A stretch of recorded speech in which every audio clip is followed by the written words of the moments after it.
Hallelujah, जय मसीह की, praise the Lord, a very good morning. आइए आज के इस नए दिन की शुरुआत को हम परमेश्वर के जीवित वचन की रोटी के साथ करें, जो कि हमारी आत्मा की खुराक है। वचन में लिखा है, आत्मा के चलाए चलो तो तुम शरीर की अभिलाषाओं को नहीं पूरा करोगे। और आज हम क्योंकि आत्मा के चलाए नहीं चलते, तो हम अपनी शरीर की अभिलाषाओं को कैसा कैसे पूरा करते हैं।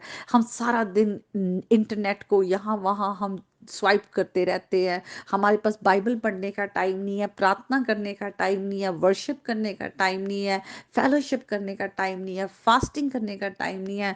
लेकिन हमारा सारा टाइम मोबाइल्स पर यहाँ वहाँ बातें, इसकी बात उसकी बात, और हम ऐसी अपना समय खराब कर देते क्योंकि हमने वचन को अपने अंदर लिया ही नहीं होता। हमें वचन से इतना सैचुरेट होना चाहिए कि हम कुछ भी गलत स्टेप उठाने भी लगते हैं, तो खुदा का आत्मा हमें वचन के द्वारा झिंझोड़े और हमें याद दिलाए कि वचन में ये लिखा है कि ये मत करो, ये करो। तो इस तरह से खुदा के वचन से हमें अपने आप को भर लेना कितना जरूरी है, ताकि हम परमेश्वर के बताए हुए रास्तों पर चल सकें। तो आज का जो वचन है मत्ती की अंजील उसके 6 चैप्टर से है। और वहां पर यीशु मसीह अपने चेलों को लॉर्ड्स प्रेयर सिखाते हैं, और वहां पर वो कहते हैं, इस तरीके से प्रार्थना करो कि तेरा राज्य आए पिता, तेरी मर्जी जैसे आसमान में पूरी होती है वैसे ही जमीन पर भी हो। हम ये प्रार्थना करते हैं परमेश्वर से, लेकिन वो राज्य को लेकर आने वाले, वो मर्जी को पूरा करने वाले कौन है? वो हम ही हैं। हमें परमेश्वर की मर्जी को पूरा करना है। हमें परमेश्वर के राज्य को अपने आसपास लेकर आना है, अपने बीच में लेकर आना है। हम देखते किस तरह से अदन के बाग में जब परमेश्वर ने आदम और हवा को रचा, बनाया उन्हें, तो की उपस्थिति उनके बीच में थी। खुदा उनसे मिलने आता था। लेकिन जब उन्होंने गुनाह किया तो किस तरह से परमेश्वर की प्रेजेंस से वो छिपने लगे। और हम देखते हैं किस तरह से परमेश्वर ने उन्हें अदन के बाग से बाहर कर दिया। और खुदा जो पाप है वो हमेशा परमेश्वर के साथ हमारी दूरी कर देता है, क्योंकि खुदा क्या है?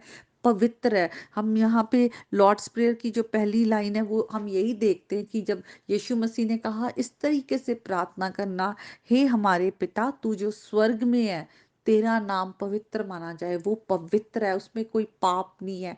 और खुदा जो है, पाप हमें खुदा से दूर करता है, लेकिन खुदा ने प्रभु यीशु मसीह के द्वारा जिन्होंने व्यवस्था को हमारे लिए पूरा किया, और वो धार्मिकता हमारे लिए पूरी की, हमें पाप के राज्य से छुड़ा कर हमें अलग किया, सेपरेट किया है। अब सेपरेट करके परमेश्वर ने हमारे लिए एक पर्पस रखा है। हाँ, और मिनिस्ट्री दी है रिकंसिलिएशन की, कि हम जो लॉस्ट वर्ल्ड है, जो सारा संसार पाप की वजह से परमेश्वर से दूर है, उन्हें भी हम परमेश्वर के करीब लेकर आए। अब हमारे पास एक जिम्मेवारी है, बहुत बड़ी जिम्मेवारी है। सिर्फ यही नहीं कि हम लोगों तक खुदा का वचन पहुंचाए, पर हम अपने जीवन को भी जांचें।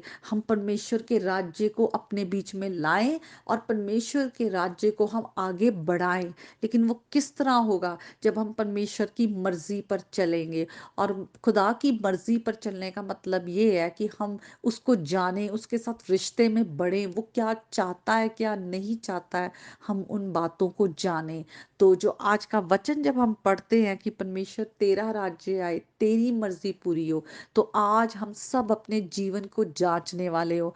हम हम प्रार्थना करें पिता से कि प्रभु यीशु के नाम से, कि वो हमें अपने आत्मा के द्वारा हमें दिखाए वो एरिया जहां पर हमने अभी भी उसको सबमिट नहीं किया। वो हमारा राजा है, वो हमारा लॉर्ड है, हमारा मास्टर है।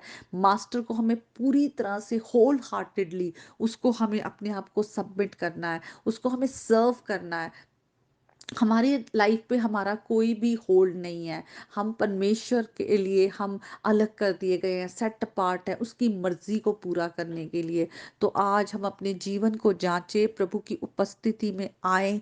आज हम अपने जीवन से हर एक गुनाह को दूर करें। हम अपने बीच में परमेश्वर की उपस्थिति को लेकर आए। जब खुदा की उपस्थिति हमारे बीच में आएगी तो हर अंधकार दूर हो जाएगा। हमारे घरों में जो लड़ाई झगड़े हैं, हमारे घरों में जो जो पाप है, बुराई है, गलत काम है, आपस में प्रेम नहीं है, और एक एक एक दूसरे से शिकायतें हैं या दूरियां हैं, वो सब प्रभु यीशु के नाम से दूर होगी। लेकिन हमें अपने राजा को सबमिट करना है, पूरी तरह से प्रभु के साथ चलना है, उसकी ओर मुड़ना है। अगर हमारे जीवन में कोई भी गुनाह है तो आप पूरी तरह से उसमें से मुड़ जाएं, आप बिल्कुल अपने आप को अलग कर लें। हम देखते हैं किस तरह से, अगर हम सेकंड क्रॉनिकल्स में हम आए और वहां पर देखते हैं हम 7 चैप्टर में बाइबल में क्या लिखा है।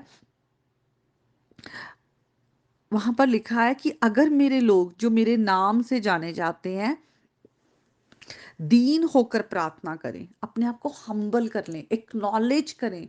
हमें एरोगेंस में, अपने घमंड में नहीं रहना, बल्कि प्रभु के आगे अपने आप को हम्बल करके मानना है कि हम गुनाहगार हैं, हमसे गलतियां हुई हैं, हम परमेश्वर के आगे अपने आप को सबमिट कर दें। और लिखा है मेरे दर्शन के खोजी हो, मेरे खुदा के चेहरे को सीख करे और अपनी बुरी चाल से फिर जाए, तो मैं स्वर्ग में से सुन के उनका पाप क्षमा करूंगा और उनके देश को ज्यों का त्यों कर दूंगा। तो देखिए परमेश्वर जो है वो अनुग्रहकारी है, और वो मर्सीफुल है, खुदा हम पर दया करता है। तो हम आज अपने जीवनों में, हम जो भी हमारे जीवन में गलत है, हम परमेश्वर के आगे अपने आप को हम्बल करके अपने गुनाहों को मानते हुए उससे फिर जाएं। और ये हर एक घर में जो हम आज परमेश्वर ने हमें यीशु के लहू के द्वारा हमें अलग किया है, आज हम अपने आप को क्रिश्चियन कहते हैं, तो हम मसीही कहते हैं, तो हम अपने जीवन को जांचें, हम एक दूसरे पर दोष लगाना छोड़ दें। हर कोई अपने जीवन को जांच कर परमेश्वर से प्रार्थना करे, उसके चेहरे को सीख करे, उसके चेहरे की ओर देखे। पूरी तरह से मुड़ना है, पूरी तरह से, आधा अधूरा नहीं, पूरी तरह से। तो आज का जो वचन है वो सचमुच हमसे बातें करे, और खुदा के वचन के द्वारा हमारे जीवन बदले, हमारे घरों की परिस्थितियां बदलें, प्रभु यीशु के नाम में। आमीन। May God bless you all.